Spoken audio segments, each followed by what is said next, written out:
dëkk bu sell bi di Touba mënee su ko tudd te sa xel du dem ci grande mosquée bu Touba muy jumaay Touba ju mag ji nga xam ni mën nañ ne mooy symbole dëkk bi ak juróom-ñaari soroor yi nga xam ne moom la am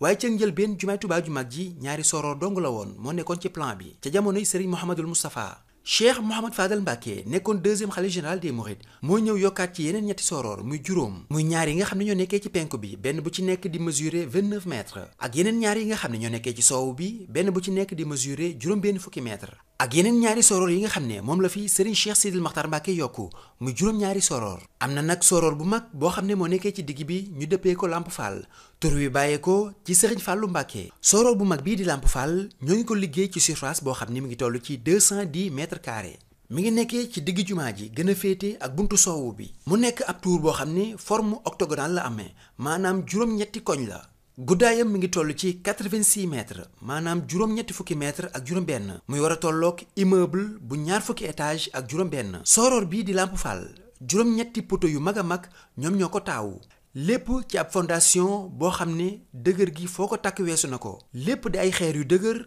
ciment fer ak béton armé sooroor bi bu ñu ko doon peese mi ngi toll ci 4800 tonnes muy ñeenti junni tonnes ak juróom-ñetti téeméer am na ay escalier yoo xam ne ñoo bàyyi ko ci suuf ba ca kaw mu toll ci 514 marches